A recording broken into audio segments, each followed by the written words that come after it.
Alright, we're back for another Dokkan battle video, and we got the reveal for the Part 2 LR. Unfortunately, not a Kid Buu. I know a lot of people are going to be mad at that, but you know, it is what it is. It would have been nice if it was a Kid Buu. A lot of extreme class teams that specifically Kid Buu has that desperately needed the help, but be how be is what it is. Not going to freak out over it. Ultimate Gohan is what we're getting. You can see right here, this is the card art. It looks really clean. You got Piccolo and Gotenks in the background. I'm willing to give it a shot. Right? That's what I'm getting at here. So let's see the animations. Let's see how good they look. And then we'll go into the details after that. It's my brother! My brother's here! Thank goodness. I made it.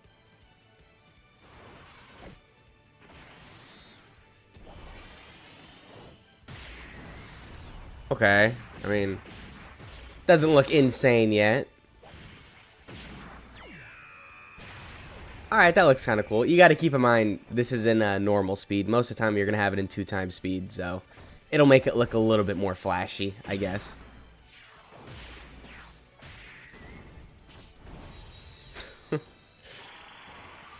Oh, okay. We got a Kamehameha.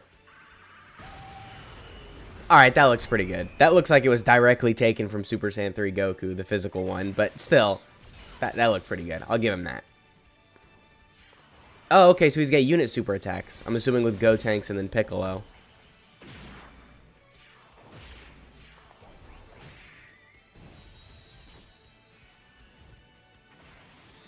Alright. Looks pretty good, looks pretty good. Nothing insane, but definitely pretty solid. So is this the Piccolo unit super attack?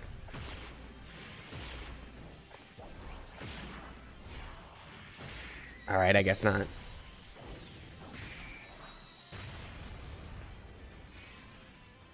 You can't beat me. Oh, and that's it. Okay. Alright, I mean, I'm not going to sit here and lie to you. Just a little disappointed with the animations. By no means are they bad, but compared to other Legendary Summon LRs, I feel like they could have been just a little bit better, but still, Ultimate Gohan, not the worst choice, and the animations are decent. So far, it's looking good enough at least. Now let's hope the kit can surpass that and be like really good, because I don't know, man. Ultimate Gohan, there's already a couple other Ultimate Gohans in the game that are really good, specifically Tech Ultimate Gohan. So because this guy has the exact same name, you know, he's gonna have to be pretty good for me to want to run him, because for most players, I mean, even the fact that you have to summon to get him, they're probably just going to run Tech Ultimate Gohan over this guy because, you know, you want to skip his banner because obviously, save for anniversary.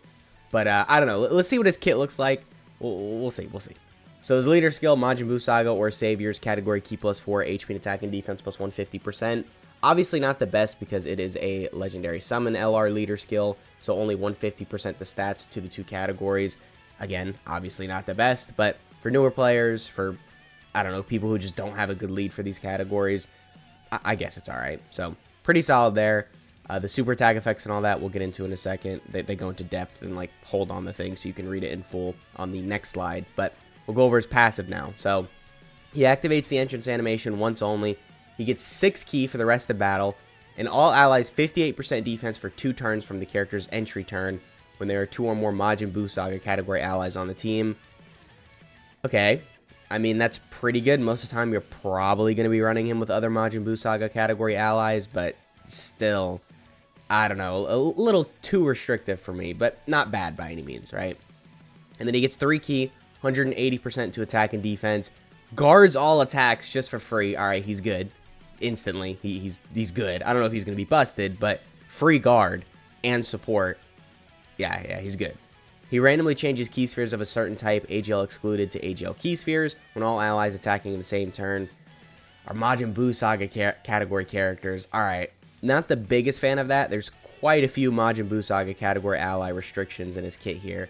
So, it's not the best. Obviously, we don't like it when units are restricted to teams because then obviously that restricts their use. We can't really use them on, you know, all the categories that they're helping. It's just simply Majin Buu Saga or you're missing a big part of their kit. Luckily with this guy, I'd say the most important part of his kit so far, the guards all attacks, is not restricted, so at least he's got that going for him. But the orb changing being restricted, and then the support being restricted.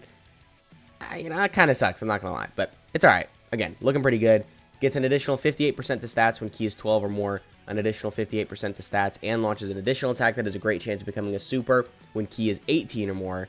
He gets 20% defense for Majin Buu Saga category allies. Okay, so he's giving another 20% defense to Majin Buu Saga category allies. And then an additional 58% attack when activating the active skill or when ki is 24. And then he launches 2 additional attacks, each of which have a medium chance of becoming a super when facing only one enemy whose HP is 58% or more at start of turn. And then that's it. Alright, so a lot of additionals, which is good. From the looks of it, he is getting a little bit of defense on his 12 ki super, so of course his defense can ramp up.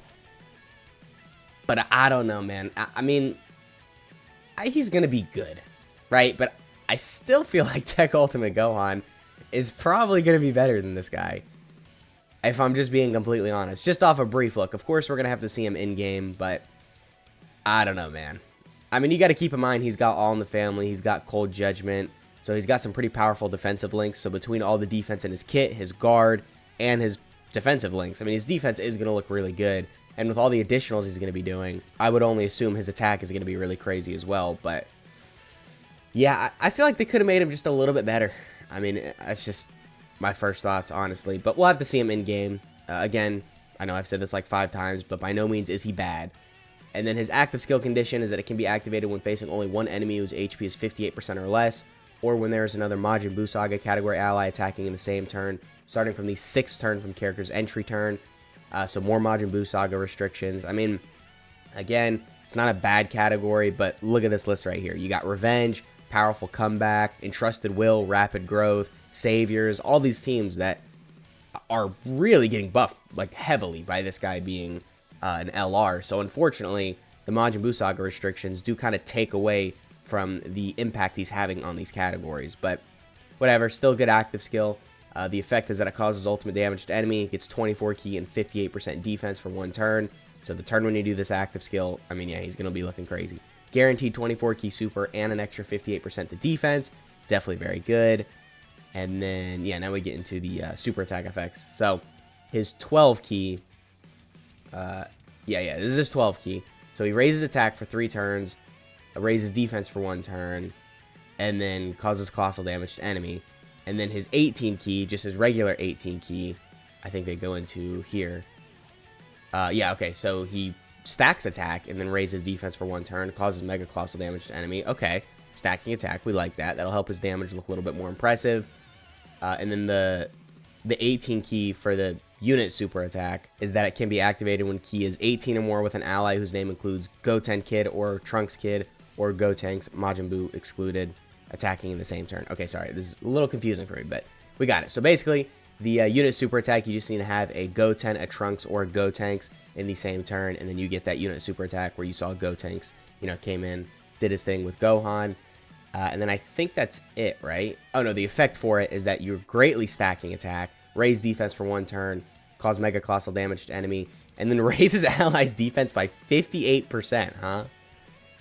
I mean, look, I'm not going to sit here and lie to you. His support is going to be nice. Between the defense he's got in his kit and then this right here, if you have him in slot 1, which you definitely can do because he's got guaranteed guard, yeah, everyone else on the turn is really going to be benefiting from this. So, pretty good there. I'm not going to sit here and lie. His support is starting to get into the area where it's like kind of busted. So, there definitely is that. I would say the main difference between this guy and Tech Ultimate Gohan is just the support, because their performance is going to be very similar. They both got guard. They're both going to have a pretty high defensive stat, even though Gohan's, Tech Ultimate Gohan's, is probably going to get a little higher just because he's stacking. This guy is a stacking defense. But his support really does make up for that. So now that I'm seeing more of the support, I would say their value is about even, but still, Tech Ultimate Gohan, man, I don't know. I think he's still on top. I'm going to be completely real with you. So that has been the video. Let me know what you guys are thinking of LR Ultimate Gohan. Yeah, no LR Kid Buu, but we got to move on, man. We'll get him eventually. Or not. I guess maybe we'll just never get him. I don't know. Honestly, I'm just as sad as you guys, man. We needed LR Kid Buu. I don't know what the hell they did. I'll catch you on the next one. I'm going to go cry.